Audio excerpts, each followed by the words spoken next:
A few facts that help us set the context and understand this familiar gospel passage a bit more are that the Sea of Galilee is actually a lake, and that's probably what surprises most people when they go to the Holy Land. They expect to see some sort of open ocean where there would constantly be some kind of surf, such as incident like this could be recorded.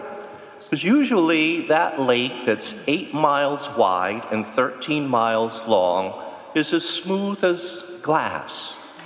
But in truth, when a wind comes over the Golan Heights, it indeed churns the Sea of Galilee, also called the Lake of Tiberias or the Lake of Gennesaret, like a washing machine, and it becomes a very dangerous place to be. But upon looking at it, most people would say, this could have never happened on this calm lake.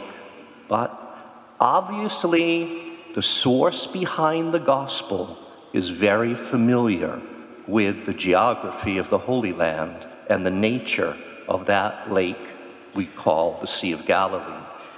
The other thing is that what is that watch in the night that is mentioned? It's the watch from 3 a.m. till 6 a.m. So we know that 3 a.m. is the hour when strange things happen in the night. So no wonder the disciples thought they were seeing a ghost.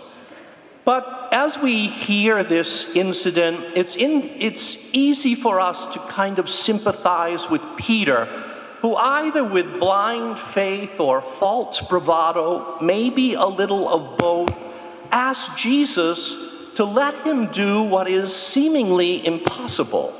That is to walk on the water of this stormy sea in the middle of the lake in the middle of the night. Why would Peter do this? Seemingly to test whether this was actually Jesus out there and not a ghost, given the poor visibility brought on by high winds and heavy rain, such as we have seen of late sometimes when we're on the highway in the strange weather we sometimes face this summer. And it was also, we know, in the midst of night's darkness. But in the end, Peter and the other disciples actually get more than they were asking for. Because not only do they learn that it is actually Jesus, but in the process, they actually finally learn who Jesus really is. Peter does walk on the water, at least momentarily, until the seeming absurdity of being able to do so and the strength of those winds and the churning waters overpower his faith and his courage. But Jesus is there and readily answers Peter's plea for help. When safely back in the boat, with the wind ceasing to blow and the water now calmed, the disciples breathe a deep sigh of relief.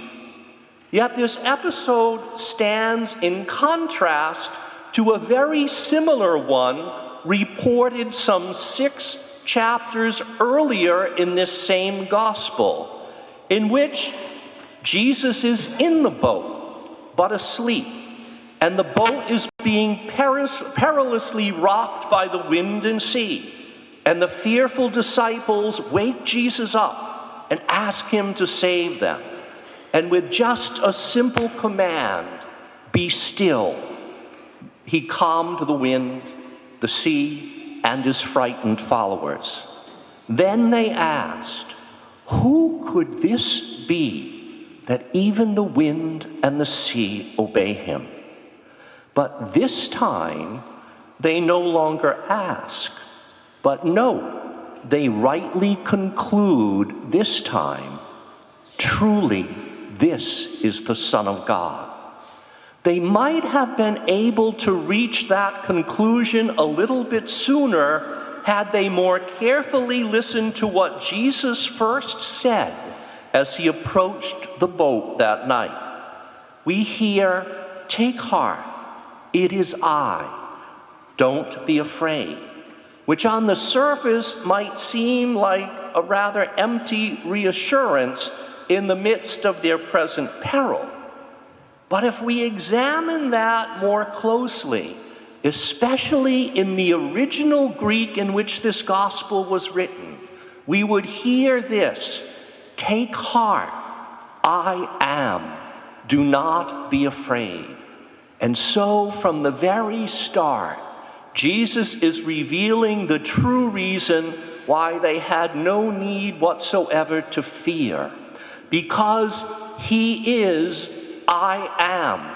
That is, in Hebrew, the divine name of God. So it was God who was present with them in their danger, and the divine will for them, as for all of us, is always to save us.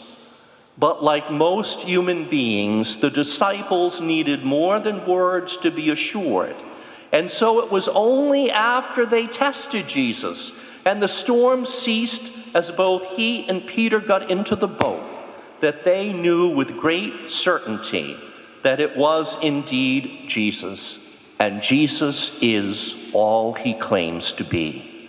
So their lesson is meant to be our lesson as well, so that we might come to know Jesus and without putting him to the test or demanding further proof, accept the truth revealed concerning him in this passage as in all the scriptures, that he is the unique, the only divine Son of God.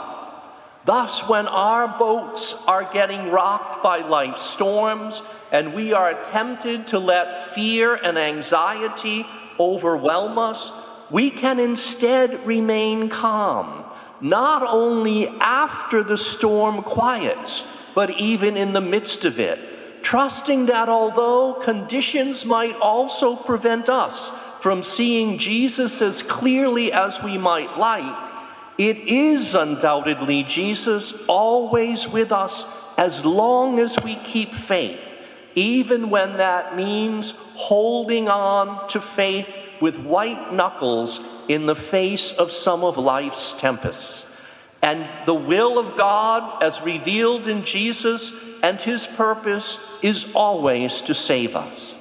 So in that enduring truth, let us be those who always have peace of mind and serenity of heart, no matter what life might throw at us.